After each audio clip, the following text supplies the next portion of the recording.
There are two ways to build progress in this world. One is by improving what already exists. Taking something that works and making it a little better, a little faster, a little cheaper. This is how most of us are trained to think. Find something successful, study it, and try to outperform it. The other way is different. It starts with nothing and creates something entirely new. Not a better version of what already exists, but something that didn't exist before. Something that changes the rules entirely. The first path takes us from 1 to 100. It's important. It's necessary. But it rarely transforms the world. The second path takes us from 0 to 1. And this is where real breakthroughs happen. Think about it. Before the first smartphone, there were phones. Better phones, worse phones, cheaper phones, expensive phones. But then someone asked a different question. What if a phone could also be a computer, a camera, a music player, a navigation device? That wasn't an improvement on what existed. That was creating something new. Before the first ride-sharing app, there were taxis.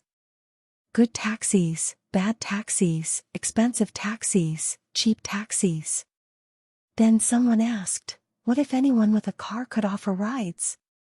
What if you could summon one with a button? That wasn't improving taxis. That was creating a new category. In this audiobook, we're going to explore what it means to think this way. Not just in business, but in your career, your creative work, your personal growth. We'll look at why competition often leads to sameness. Why the most valuable ideas often seem strange at first. Why working harder isn't always the answer, but working on the right problem is. We'll explore how to recognize opportunities that others miss, how to build something unique instead of copying what already works, and how to create value that didn't exist before. This isn't just for entrepreneurs or tech founders. It's for anyone who wants to think more independently, build something meaningful, and stop playing games where the rules are set by others. So take a breath with me. Let go of the pressure to compete, to keep up, to match what everyone else is doing. And let's explore what it really means to go from 0 to 1. This is 0 to 1. Chapter 1, The Difference Between Improvement and Creation. Imagine two builders. The first builder looks at houses that already exist. She studies them carefully. She notices that most houses have windows of a certain size, doors in certain places, roofs at certain angles. She learns what works, what people like, what sells. Then she builds a house slightly better than the others. A little more space here, a nicer kitchen there, a better price overall. Her house sells. People are happy. She builds another one, even better. Over time, she becomes known for building good houses. Solid. Reliable. Safe. The second builder looks at houses and asks a different question. What if a house didn't need to look like a house? What if it could be built from materials no one uses? What if it could generate its own energy, collect its own water, adapt to its environment in ways no house ever has? His first house is strange. Some people love it. Some people hate it. Many don't understand it. But it's unlike anything that's been built before. It doesn't compete with other houses. It creates a new category entirely. Both builders are successful. Both create value. But they're doing fundamentally different things. The first builder is improving. She's taking what exists and making it incrementally better. This is valuable work. It's how most progress happens in the world. The second builder is creating. He's not playing the same game as everyone else. He's inventing a new game. And in doing so, he's opening possibilities that didn't exist before. Most of us are trained to be the first builder. From school to work, we're taught to study what works, learn from successful people, and then do it a little better. Get better grades than your classmates. Get a better job than your peers. Earn more money than your neighbors. This path is familiar. It's comfortable. It's safe. But it's also crowded. When everyone is trying to be a little better than everyone else, you end up in a race where no one truly stands out. The second path is different. It's uncertain. It's uncomfortable. There's no guarantee it will work. But it's also where real breakthroughs happen. It's where new categories are born, new markets created, new possibilities opened. The question isn't which path is better. Both have their place. The question is, which path are you on? Are you playing the same game as everyone else, just trying to play it slightly better? Or are you asking what game you could create that no one else is playing? This distinction matters more than most people realize. Because when you're improving what exists, you're always reacting. You're always behind. You're always trying to catch up to whatever standard others have set. But when you're creating something new, you're not reacting. You're acting. You're not following. You're leading. You're not competing for space in someone else's world. You're building your own. Take a moment and think about your own work, your own projects, your own goals. Are you mostly improving what already exists? Or are you creating something that didn't exist before? There's no wrong answer. But knowing the difference changes everything. Chapter 2: The Hidden Trap of Competition. We're raised to believe competition is good. It makes us stronger, sharper, better. It pushes us to improve. It separates winners from losers. And in some ways, this is true. Competition can motivate us. It can clarify what matters. It can help us measure progress. But there's a hidden trap in competition. One that's rarely talked about. When you're competing, you're playing someone else's game. You're accepting their rules, their metrics, their definition of success. And when you accept someone else's game, you're always reacting to them. Your moves are determined by theirs. Your choices are constrained by what they're doing. Think about any competitive market. Restaurants opening next to each other, each trying to offer slightly better food or slightly lower prices. Tech companies racing to add the same features. Professionals chasing the same promotions, the same titles, the same salaries. What happens in these situations? They all start to look the same. The restaurants offer similar menus. The tech companies build similar products. The professionals develop similar resumes. Competition creates sameness. The trap is this: when you're focused on beating others, you stop focusing on creating value. Your attention shifts outward, to what they're doing, instead of inward, to what you could build. You become reactive instead of creative. You imitate instead of innovate. And in the end, even if you win, you've only won at a game defined by someone else. You've climbed a ladder that was built by others, placed against a wall they constructed.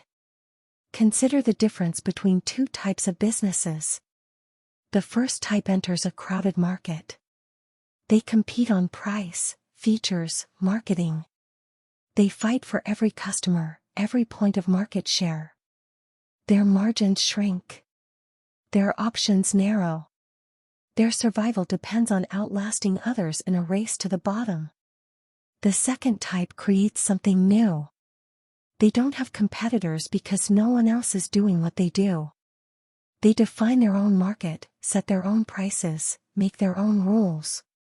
Their challenge isn't beating others. It's making something valuable enough that others will care. This applies beyond business too. In your career, you can compete for the same promotions everyone else wants. You can work longer hours, take on more projects, say yes to everything. You can try to be slightly better than the person next to you.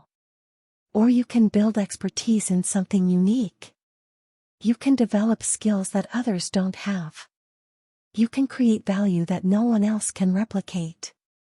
Instead of competing for existing roles, you can create roles that didn't exist before. In your creative work, you can look at what's popular and try to do it better. You can study trends, follow formulas, imitate what's working. You can compete for attention in crowded spaces. Or you can make something that only you could make. Something that reflects your perspective, your experience, your voice. Something that doesn't compete with what exists because it's fundamentally different. The trap of competition is that it feels productive. It feels like progress.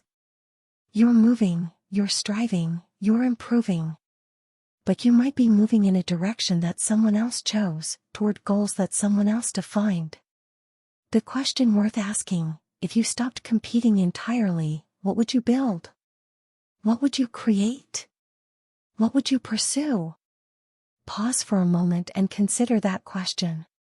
If no one else's success mattered, if comparison disappeared, what would you want to create? The answer might surprise you. And it might point towards something far more valuable than winning someone else's game. If this idea resonates with you, take a moment to like this video. Sometimes the most important shifts start with a single question. Chapter 3: Thinking Independently in a Crowd-Driven World. There's a reason most people think alike. It's comfortable. It's safe. When your ideas match everyone else's, you don't stand out. You don't get criticized.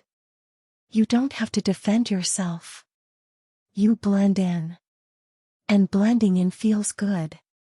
Evolution wired us to seek belonging, to avoid rejection, to stay with the tribe. For most of human history, being different could get you exiled. And exile meant death. But here's the paradox. The ideas that change the world almost never start as popular opinions. They start as strange, unpopular, even dangerous thoughts. They start with someone willing to think differently when everyone else thinks the same. Think about any breakthrough you know. The first person to suggest the earth revolves around the sun wasn't celebrated. They were ridiculed. The first person to imagine human flight wasn't praised. They were called crazy.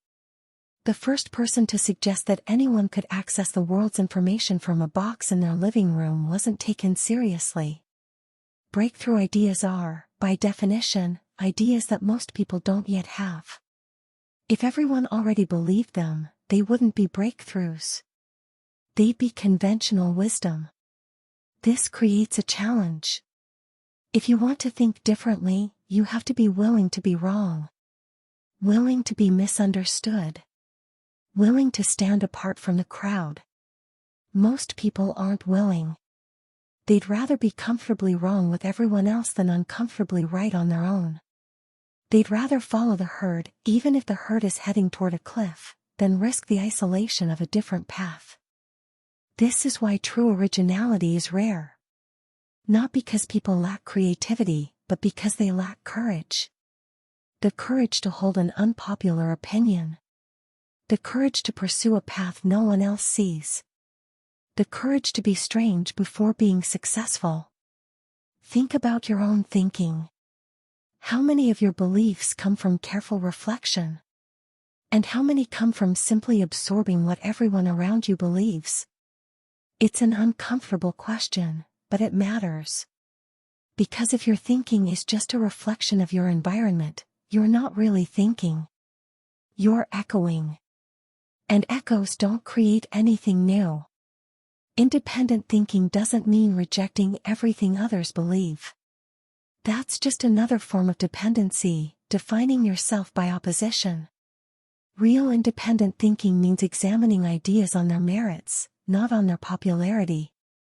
It means being willing to agree with the crowd when the crowd is right, and being willing to disagree when it's wrong.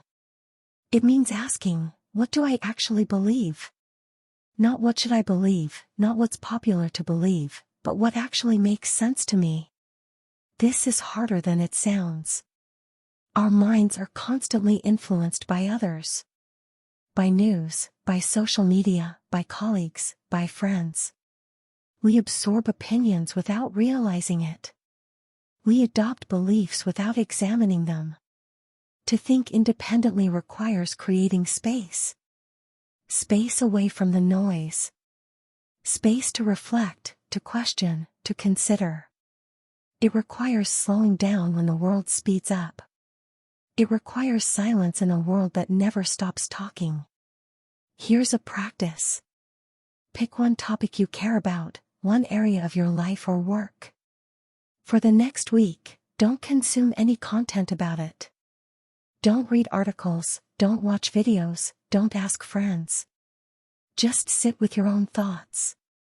Journal about it. Ask yourself what you really think. You might be surprised what emerges when the crowd's voice goes quiet. Independent thinking won't make you popular. At least not at first. But it might make you original. And in a world of echoes, originality is rare. And rare is valuable. Chapter 4, Building the Future Instead of Predicting It. There's a whole industry devoted to predicting the future. Trend forecasters, market analysts, futurists, consultants. They study data, identify patterns, and tell us what's coming. What technology will matter, what industries will grow, what skills will be valuable. People pay a lot for these predictions. They want to know what's coming so they can prepare, adapt, position themselves for what's ahead. But here's something interesting about predictions. They're almost always wrong. Not a little wrong, but fundamentally wrong. Because the future isn't something that happens to us. It's something we build. The people who shape the future aren't the ones who predict it best. They're the ones who create it. They don't ask what will happen. They ask what can I make happen? Think about the difference. A predictor studies trends and says, I think mobile payments will become important in the next 5 years. Then they wait, watch, and maybe invest in whoever seems to be winning. A creator says, I'm going to build a mobile payment system that makes transactions so simple everyone will want to use it. Then they build it. They convince others to use it. They make their prediction come true through their own effort. The predictor is passive. They observe and react. The creator is active. They imagine and build. This distinction matters far beyond business. In your career, you can try to predict what skills will be valuable and then learn them. That's smart. That's prudent. But it's reactive. You're fitting yourself into a future someone else is building. Or you can build something so valuable that the skills you develop become the ones others want to learn. You can create work that defines a category instead of fitting into one. In your personal life, you can try to predict what will make you happy. You can study what works for others, what's popular, what's recommended. You can follow the paths others have taken. Or you can build a life that reflects your own values, your own priorities, your own sense of meaning. You can create happiness instead of chasing it. The future isn't written. It's not a destination we're moving toward. It's something we're creating, moment by moment, choice by choice, action by action. This is both terrifying and liberating. Terrifying because it means there's no map. No one can tell you exactly what will work. Liberating because it means you're not just a passenger. You're a driver. You have agency. You can shape what comes next. The most successful people I know don't spend much time predicting. They spend time building. They're too busy creating the future to worry about forecasting it. They understand something fundamental: the best way to predict the future is to build it. So here's a question for you. What could you build today that would make a future you want more likely? Not what you could predict, not what you could prepare for, but what you could create. That question is where real power lives. Not in knowing what's coming, but in deciding what you'll bring. Chapter 5, Small Focused Efforts That Change Everything. There's a myth that big things require big efforts. That to change the world, you need a huge team, massive funding, widespread support. But look at how real breakthroughs happen. They almost never start big. They start small. Focused. Specific. A single person with a unique insight. A small team obsessed with one problem. A few people working in a garage, an apartment, a coffee shop. They're not trying to do everything. They're trying to do one thing, better than anyone else. This is the opposite of the scattergun approach.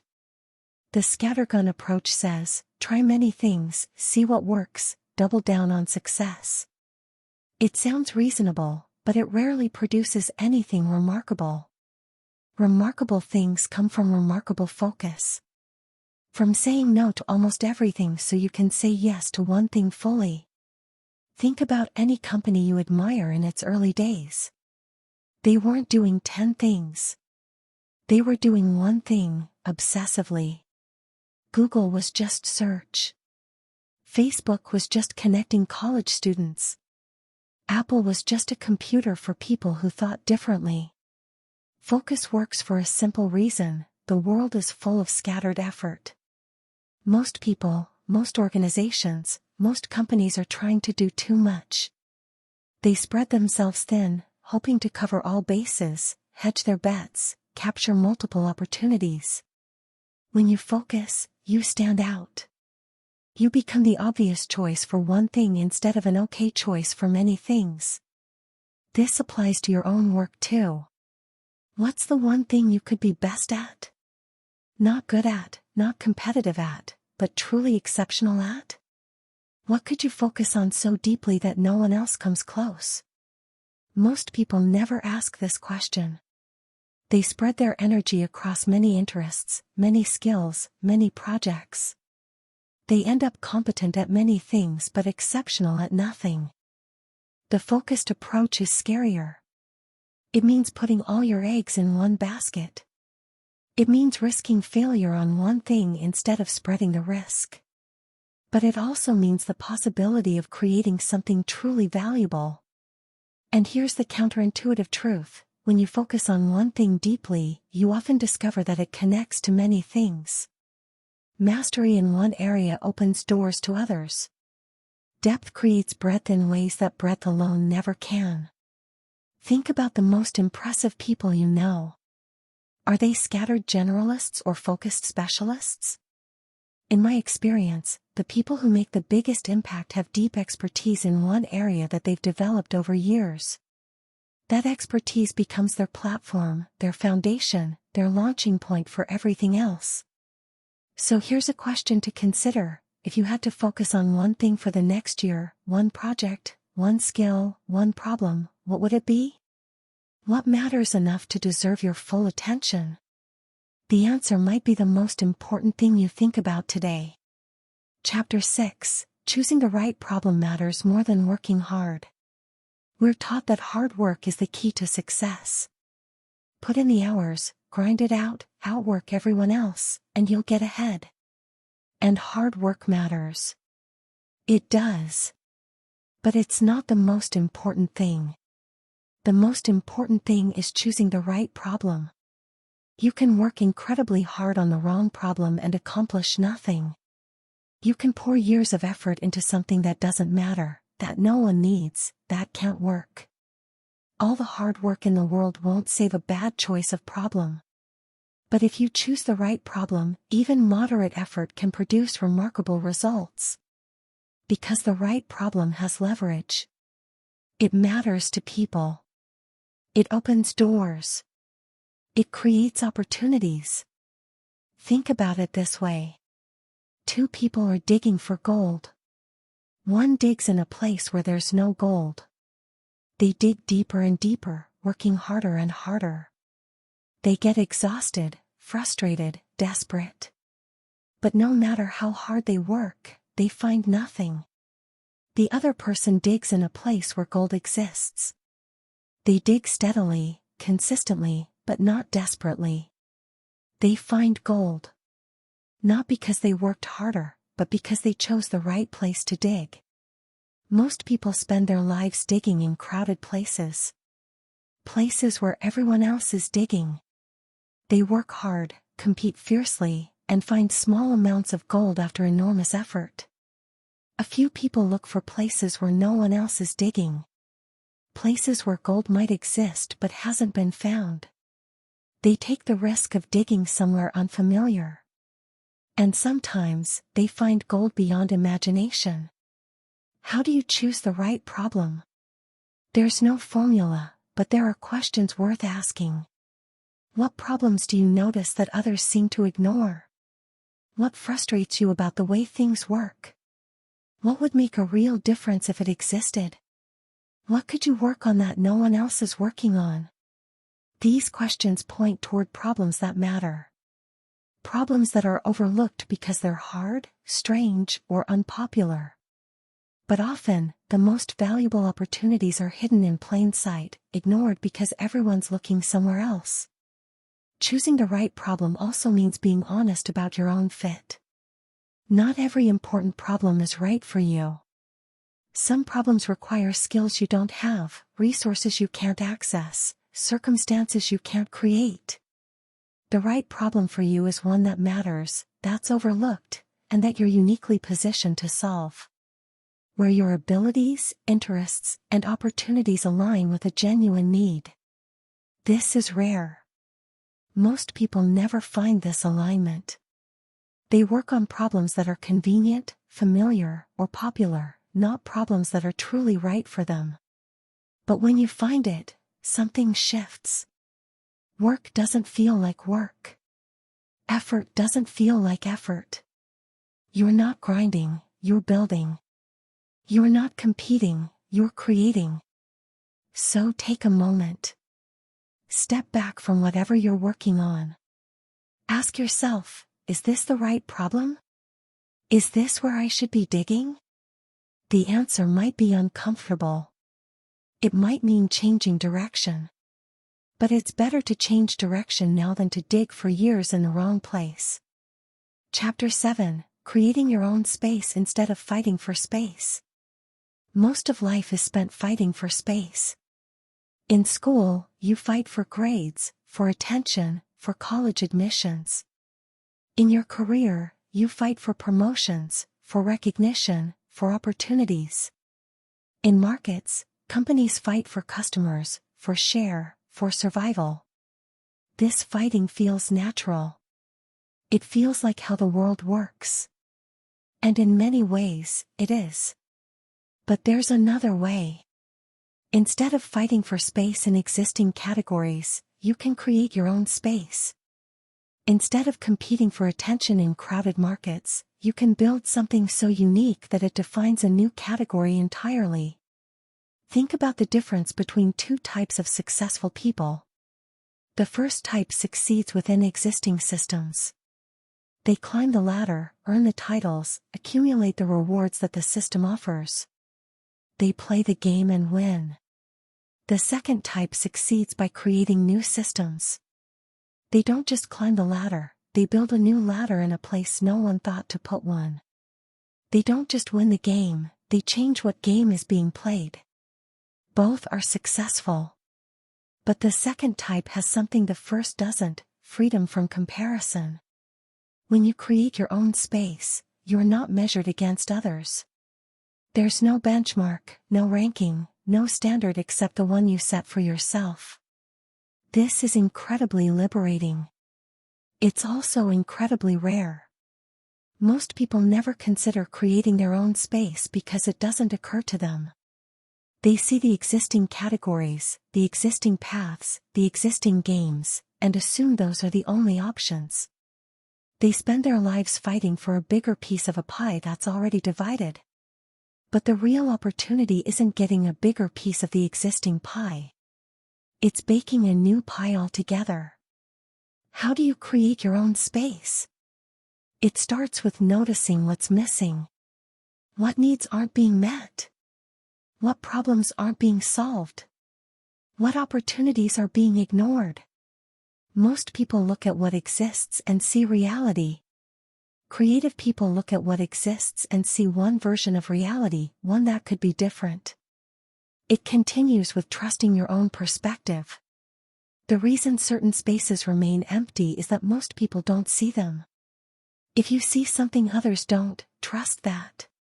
Your unique perspective is your advantage. And it requires patience. Creating a new space takes time. While others are getting quick rewards in crowded spaces, you're building something that doesn't yet have a market, doesn't yet have recognition, doesn't yet have validation. You have to believe in what you're building before anyone else does. But when you succeed, you're not just successful. You're foundational.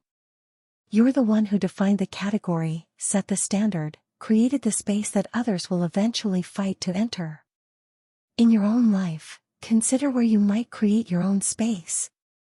Maybe it's a career path that combines your unique skills in a way no one else has combined them. Maybe it's a creative project that doesn't fit existing genres.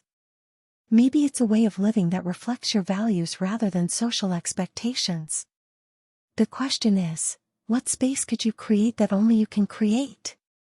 The answer to that question is worth more than any space you could fight for. Chapter 8, Applying the Create, Don't Copy mindset to your career and life. We've covered a lot of ground. The difference between improvement and creation. The trap of competition. The power of independent thinking. Building the future instead of predicting it. The leverage of focus. The importance of choosing the right problem. Creating your own space. Now the question is, how do you apply all this to your own life? It starts with awareness. Pay attention to where you're following and where you're leading. Where are you accepting existing rules, and where are you making your own? Most of us follow without realizing it. We follow career paths because they're familiar. We follow opinions because they're popular. We follow trends because they're visible. We don't notice we're following because everyone else is too. The first step is simply noticing. Where are you on autopilot? Where are you doing what's expected rather than what's true for you? The second step is questioning. Ask yourself, why am I doing this? Why this path, this goal, this definition of success? Is it genuinely mine, or did I absorb it from somewhere else? These questions can be uncomfortable. They can reveal that much of what you're pursuing isn't really yours. But that discomfort is productive. It's the beginning of creating something real. The third step is experimenting. You don't have to quit your job or abandon everything. You just have to create small experiments in thinking and acting differently. Try approaching one problem at work in a way no one else has. Try developing one skill that combines your unique interests. Try saying no to something everyone else says yes to. Try saying yes to something everyone else ignores. These small experiments teach you something important, what it feels like to create instead of copy, to lead instead of follow, to build instead of compete. The fourth step is accepting uncertainty. When you stop following established paths, you don't know where you'll end up. There's no guarantee. There's no map. This uncertainty is uncomfortable. But it's also where possibility lives. Certainty is comfortable but limited. Uncertainty is uncomfortable but expansive. The people who create the most value are those who learn to tolerate uncertainty long enough to discover what's possible. The fifth step is building gradually. You don't have to create something world-changing overnight. You just have to build something, one piece at a time, that reflects your unique perspective and value. A skill that combines your interests in a unique way. A project that no one else would create. A way of working that fits your nature rather than fighting it. A life that expresses who you actually are rather than who you're supposed to be. This is what 0 to 1 means in your own life. Not necessarily building a billion-dollar company, but building something that didn't exist before, a version of yourself that's genuinely original. The world has enough copies. Enough people following the same paths, chasing the same goals, living the same lives. What the world needs, and what only you can provide, is the original version of you. Not a better version of someone else. Not an improved copy of what already exists. But something new. Something that starts at 0 and becomes 1. That's the journey. That's the challenge. That's the opportunity. We've explored a different way of thinking in this audiobook. Not about improving what exists, but about creating what doesn't. Not about competing in crowded spaces, but about building your own. Not about following the crowd, but about thinking independently. Not about predicting the future, but about building it. These ideas apply far beyond business. They apply to your career, your creative work, your relationships, your personal growth. They apply to how you spend your time, what you pursue, who you become. The path of improvement is valuable. The world needs people who make things better. But the path of creation is where breakthroughs happen. Where new categories emerge. Where value is created that didn't exist before. And that path is available to you. Not because you're special, but because you're unique. Your perspective, your experience, your combination of interests and abilities is unlike anyone else's. That uniqueness is your raw material for creating something original.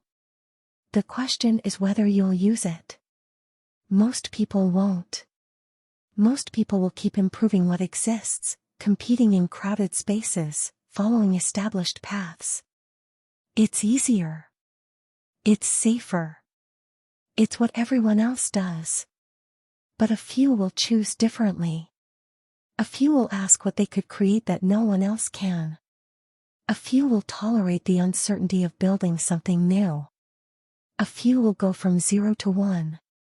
If this audiobook has added value to your life, please take a moment to like it. It helps others discover these ideas too. Share it with someone who's ready to think differently. Someone who's tired of competing and ready to create. And subscribe to the channel for more deep dive audiobooks like this. Thank you for listening. Thank you for your attention. Thank you for being willing to think about progress in a new way. Now go. Create something that didn't exist before. Build something only you could build. Become the original version of yourself. This is 0 to 1. End of audiobook.